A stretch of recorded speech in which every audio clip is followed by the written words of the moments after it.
Hello and welcome to the Love Doc podcast with hosts Waldo Wachewski and Ophelia Brewski. So, okay, let's unpack this by starting with the letter that kicked this whole thing off. The plea for validation. Right. The Love Doc received this letter from a reader who signs off as seeking silence in the 78704. Which is a very telling pen name. It is. And for those of you listening from outside of Texas, we should probably establish some crucial geographical context. Yeah, the zip code is important. Very. The 78704 is a highly specific zip code in Austin, Texas. Historically, it was the beating heart of the city's bohemian, artistic, hippie culture. The old Austin vibe. Exactly. Today, it is heavily gentrified, exceptionally expensive, but still fiercely clinging to that keep it weird aesthetic. So the location sets the psychological stage perfectly. The letter writer is operating within a very specific cultural framework. One where natural aesthetics are highly prized. And the physical setting of the date is just as important. Right, they were at the Barton Springs Spillway. Yes, which is this iconic, natural, spring-fed water spot right in the middle of the city. It's beautiful. It is. And the letter writer was there with a date, just trying to have what they describe as a perfectly lovely, meditative afternoon, explicitly pretending that they do not live in a, and I'm quoting here, capitalist hellscape.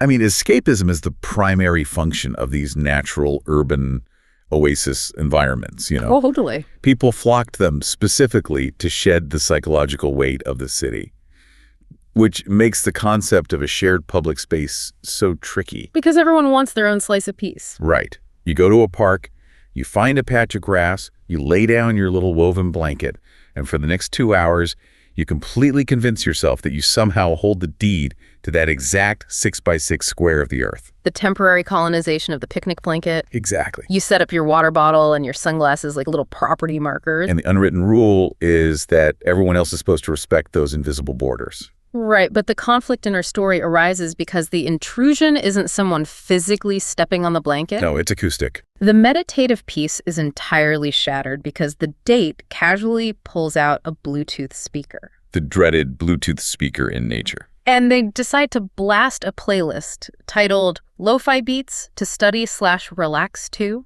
The irony of that playlist title shouldn't be overlooked. Oh, it's incredible. I mean, it's a sound profile engineered specifically to lower a listener's heart rate, but became the exact catalyst for a massive spike in stress for the person sitting next to them. Right. And the letter writer views this action not just as a faux pas, but like as a fundamental, irredeemable personality flaw. They do not hold back. No. They humorously compare pulling out a Bluetooth speaker in nature to the cardinal sin of not returning your shopping cart to the corral at the grocery store. A classic social contract violation. Yeah, and they also compare it to voting for a third-party candidate in a swing state. Wow. I know. And just to pause for a quick second for you listening, we are neutrally quoting the letter writer's colorful analogies to capture their level of outrage. Right. We are absolutely not taking a stance on the politics of third-party voting or telling you how to cast your ballot. Not at all. We are strictly observing the acoustic etiquette argument here. And the sheer intensity of those comparisons illustrates how deeply personal the issue of public noise becomes. Yeah, it really does. The writer actually finishes the letter by insisting to the Love Doc that there is only one acceptable soundtrack for Barton Springs. And what is that? That soundtrack consists entirely of splashing dogs and distant drum circles. Distant drum circles. Yeah, okay. So you would naturally expect the advice columnist to agree, right? To validate the outrage and tell the writer to dump the Bluetooth boyfriend. You'd think so. But the Love Doc pushes back hard against this romanticization of acoustic bohemian noise. Oh, they do. The Love Doc argues that drawing a hard moral line between an electronic playlist of lo-fi beats and the acoustic thumping of a distant drum circle is entirely arbitrary. It's a tomato-tomato situation. Exactly. In fact, the doc argues the Bluetooth speaker is actually the superior, less stressful option. Wait, really?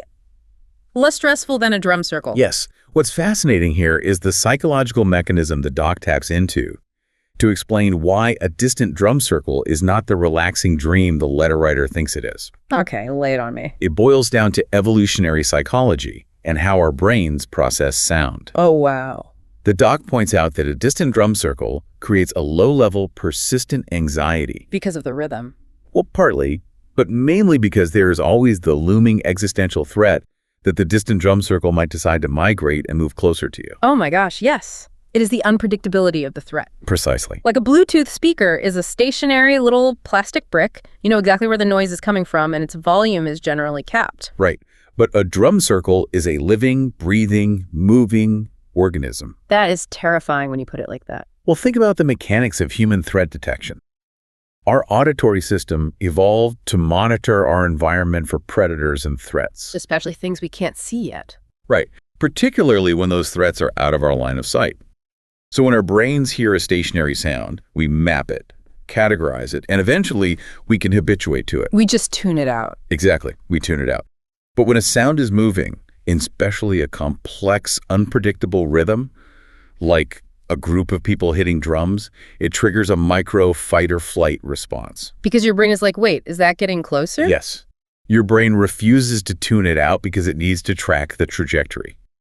The Doppler effect of approaching drums physically prevents relaxation. That makes so much sense. And the Love Doc actually shares a deeply personal and almost traumatic anecdote to back up this exact biological response. Yes, the tequila incident. We can definitely call it the tequila incident. So the doc is minding their own business, sitting on a lawn chair behind their band van, just having a quiet drink. Sounds peaceful. Right. But suddenly they're completely ambushed by what they describe as a circle of gorgeously tanned, dreadlocked, mostly dudes. Mostly dudes, yeah. Who proceed to explore an unsettling variety of rhythmic soundscapes. Which is such a polite way of saying it was incredibly annoying. Ah. The doc notes that an exploration of this magnitude should have required a strict public permitting process. Honestly, yeah. Bringing a speaker or an acoustic drum to a public nature spot is kind of the acoustic equivalent of lighting up a fat cigar in a crowded and closed restaurant. That's a really good analogy. You are fundamentally forcing your personal sensory experience into the bodies of everyone around you without their consent. Right. The smoke drifts and enters your lungs whether you want it to or not. Exactly. And building on that analogy, we have to recognize that sound is not abstract. Sound is a physical force. It really is. It is literal changes in air pressure moving through the atmosphere and vibrating the tiny bones inside your ear. You can't just close your ears the way you can close your eyes. Exactly. When someone blasts a speaker, they are imposing physical force upon your body.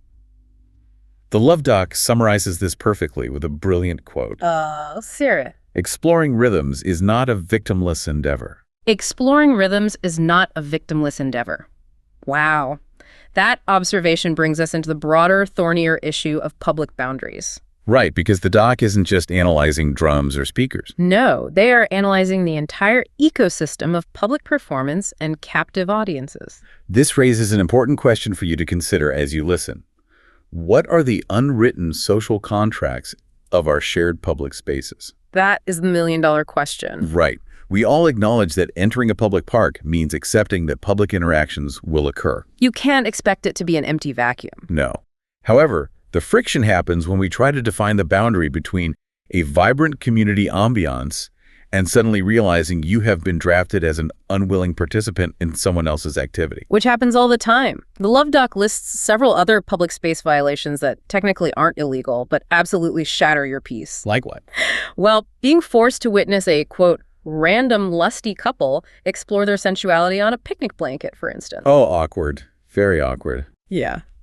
Or having your afternoon interrupted by a roving band of mariachis, a self-impressed magician, or, my personal favorite, a convincing mime. Oh, the mime scenario is a perfect case study in the economics of attention. It really is. The doc imagines looking at this mime pretending to walk down invisible stairs and saying, dude, I was sort of having a moment here. Just let me have my moment. Right. Could you please go back down those imaginary stairs long enough for me to finish my tequila? It's funny, but beneath the humor, there is a deep critique of spatial autonomy and what sociologists call cognitive bandwidth. Cognitive bandwidth. I like that term. Yeah, when a mime performs in front of you, or a magician demands you pick a card, they are demanding your cognitive resources. They are aggressively stealing your bandwidth. Because you can't not look at them. Right. You went to the park to process your own internal thoughts, and the performer is inserting themselves into your brain. Forcing your neurons to process their visual or auditory anomaly instead. Exactly. It is the theft of solitude. Are you currently unclothed? Yeesh, that's only cool at certain resorts on the French Riviera, Hippie Hollow, and your backyard. But only if you have one of those slowly rotting wooden privacy fences your creepy neighbor likes to leer over while he's watering his rosebush. Otherwise, if you want to win friends and influence enemies, you need to get outfitted in some sick merch from the Love Doc shop at thepleasurecraft.com. Are you a hard fit? We got you, boo. Plus, there are a variety of styles and colors that can accommodate any levels of uncoolness, even yours. So make a sensible fashion decision and hightail it to the Love Doc shop at thepleasurecraft.com. Your body is counting on you. Now, here's where it gets really interesting. We've talked about the mechanics of the noise and the theft of attention, but the Love Doc delivers a massive reality check to the letter writer regarding where this noise is happening. Ah, yes. The location. Right.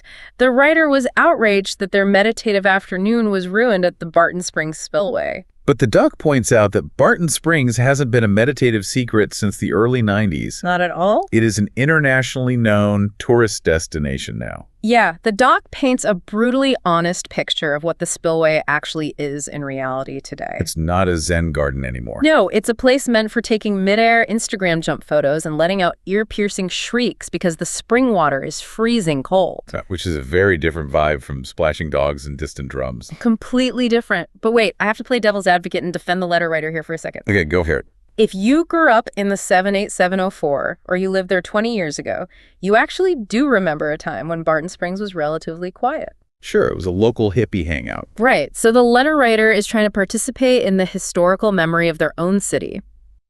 Is it really a delusion to want a piece of nature in your own town to remain peaceful? I get that. But nostalgia doesn't dictate current municipal reality. That's fair. The tension you are describing is the defining struggle of every growing city. The historical memory of a quiet local spot cannot functionally survive a massive influx of population and internet-driven tourism. Once it's on Instagram, it's over. Basically, yeah. Yeah. The letter writer is operating under a delusion of public solitude, treating a highly trafficked metropolitan hotspot as if it were a private Zen garden simply because it used to be one decades ago. Ouch. The truth hurts. And the Doc actually offers a hilarious kind of unhinged alternative for the letter writer. Oh, this part is brilliant. If they truly want a guaranteed meditative afternoon near the water with absolute solitude, they need to abandon Barton Springs and go to Walter E. Long Metropolitan Park. And we need to stress how grim the Doc makes this alternative sound. Ugh, so grim. The water at this park is murky because the lake is literally just a cooling pond for the Decker Creek power station. So it is an industrial infrastructure site masquerading as a recreation area. Yes. The Doc casually mentions the persistent rumors of three-eyed fish and alligators swimming in this warm power plant runoff. Like straight out of a cartoon. Exactly. But the punchline is the trade-off. Right. You might be swimming with mutant fish, but there is one absolute guarantee. 0 drum circles. 0 drum circles. Near or distant, you will have all the peace and quiet custom-made for deep meditation because absolutely nobody else wants to be there. It brilliantly highlights the inherent contradiction in the letter writer's desires. How so? Well, you cannot have the pristine, beautiful, culturally significant location and also demand that it be entirely empty of the public. You can't have your cake and eat it, too. Right. Think about your own habits when you travel. We go to a famous national park or historic monument, and we get incredibly angry that there are hundreds of other tourists there, ruining our photos and making noise. Guilty as charged. But you are a tourist too. You aren't in traffic. You are traffic. That is such a good point. You aren't in traffic, you are traffic. The letter writer complaining about the noise is actively bringing a date to the exact same picturesque spot everyone else is bringing their dates to.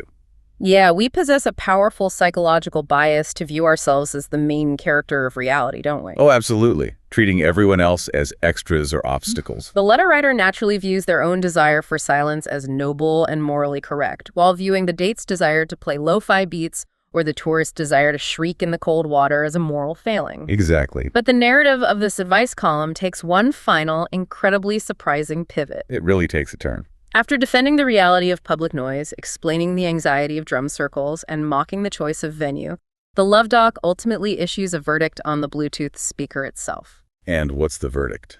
The Doc actually agrees with the core complaint, stating unequivocally that bringing anything that pushes out more than a couple of watts of sound into a shared nature space is a D move. A D move. Well, the Doc separates the impulse from the action. Okay, unpack that. The desire to share music is a fundamental human trait. We all want to share the art that moves us. Sure. The problem isn't the music itself. The problem is the forced execution. To illustrate this, the doc shares a highly relatable anecdote about their own daily torment. Oh, the morning alarm. Yes. Every single morning, right outside the doc's house at 6:30 a.m., an anonymous person drives by blasting what they call fender-rattling trap music. Now, the acoustic profile of that disruption is very different from a Bluetooth speaker. Right, because of the bass. Exactly. Low-frequency bass waves physically travel through solid matter like the walls of a house much more effectively than high-frequency sounds. It just shakes your whole bedroom. It is an intrusion that completely bypasses the physical boundaries of the home. And the doc admits their initial reaction is not Zen acceptance. They are busy rage screaming into their pillow. Which is a very natural reaction at 6:30 in the morning. Totally. They haven't even bothered to look out the window to identify the driver. All the doc knows is that this anonymous person exists, and this person desperately wants the doc to know they exist. And if we connect this to the bigger picture, the love doc reaches a remarkably philosophical conclusion while lying there in the dark. The empathy twist. Yes. The physiological anger response gives way to sociological empathy. Huh? The doc realizes that this driver blasting trap music at dawn isn't trying to be malicious. They aren't doing it to ruin the doc's morning. Right. They are making noise to be perceived.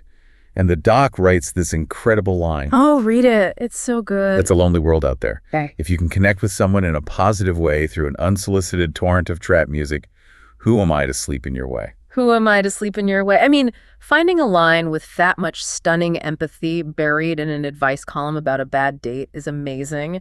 It forces a complete cognitive reframe, doesn't it? It really does. The doc acknowledges that modern urban life is intensely isolating. We spend our days trapped in our cars, locked in our apartments, guarding our little picnic blanket. Trying to pretend we don't live in a capitalist hellscape. Exactly. We are surrounded by thousands of people, but structurally disconnected from them. Yeah. Sometimes, turning the volume knob up to 10 and shaking the fenders of a car is the only tool a person has to reach across the void and say, I am here. Acknowledge my existence. Wow. Understanding that psychological desperation changes your relationship to the annoyance, doesn't it? Completely. It doesn't mean you suddenly enjoy being woken up at 6:30 a.m., but it shifts your internal state from a place of righteous, burning anger to a place of begrudging, messy tolerance. And returning to the practical matter of the advice column, the doc has to give Seeking Silence in the 78704 a solution for the Bluetooth boyfriend. Right, we can't forget about the boyfriend. Yeah. The doc's advice is to sit him down and say, I appreciate your desire to share your deep love of lo-fi beats with others. But the appropriate venue for that sharing is a subreddit. A subreddit. Not the Barton Springs spillway. It is the perfect modern compromise. Redirect the desperate desire for connection away from a captive physical audience and move it to a digital platform specifically designed for consent-based interaction. Because on a subreddit, if people want to click the link and listen to the beats, they can. No one is held hostage. And the spillway is left to the things it was actually built for, freezing water shrieks and Instagram jumps. Exactly. So what does this all mean? Let's trace the journey we just went on. It's been quite a ride. It really has. We started with a ruined date over some chill beats. We explored the evolutionary psychology and the deep, lurking anxiety of dreadlocked drummers, slowly migrating toward our tequila time. The Doppler effect of drums. Yes. We analyzed how mimes steal our cognitive bandwidth. We took a detour to the murky, mutant-filled waters of Walter E. Long Metropolitan Park, just to find a patch of nature free from the public. Three-eyed fish and all. Right. And we ended up finding a weirdly beautiful, profound empathy for an anonymous stranger blasting trap music before the sun comes up. It is a remarkable synthesis of urban sociology. Truly. The Love Doc asks us to constantly balance our inherent biological need for peace and spatial autonomy with an understanding of our shared, often clumsy humanity. Yeah. And we want you, the listener, to reflect on your own habits as you navigate the public sphere today. Are you inadvertently imposing your personal soundtrack, whether literal or metaphorical, on the spillway of life? That's a great question. When you walk into a shared space, are you acting like the performer demanding an audience, or are you acting like the angry tourist raging that other tourists exist at a famous landmark? Because navigating a city is a constant negotiation. We have to figure out how to honor our own desire to exist loudly and connect with the world, while simultaneously respecting the public's right to their own uninterrupted internal peace. It is a tightrope walk, and it leaves me with one final provocative thought that I want you to mull over today as you go about your business. Oh, let's hear it. We've spent this entire Love Doc analyzing the people who broadcast their noise outward, right? The Bluetooth dates, the migrating drum circles, the 6:30 trap music drivers. Or noisy ones. Yeah. And the Love Doc suggests that this noise, however annoying it might be physically, is often just a desperate, messy bid for human connection in an increasingly lonely world. Which we agreed is a beautiful way to look at it. It is. But what about the opposite behavior? Think about how most of us navigate public spaces today. How so? We walk down the street, ride the subway, or sit in the park with massive high-tech noise-canceling headphones clamped over our ears. I'm guilty of that. Most of us are. We are actively engineering acoustic walls to block out every single unpredictable sound of the community around us. We are so fiercely guarding the invisible borders of our personal picnic blankets that we completely remove ourselves from the shared environment. That is a really unsettling thought. Right. If the person blasting the speaker is just clumsily trying to connect, does wearing our noise-canceling headphones everywhere actually make us the ultimate antisocial barrier to that connection? Are we so obsessed with protecting our own artificial peace that we are actively engineering the very lonely world that everyone else is desperately trying to shout over? It certainly changes the way you look at a silent train car or a quiet waiting room. It really does. It makes you wonder if maybe, just maybe, letting the distant drum circle get a little closer isn't the worst thing in the world. Thank you for listening to the Love Doc podcast. To read the column that spawned this podcast, go to austinchronicle.com/columns/thelovedoc. There are probably worse things to do with your time, right?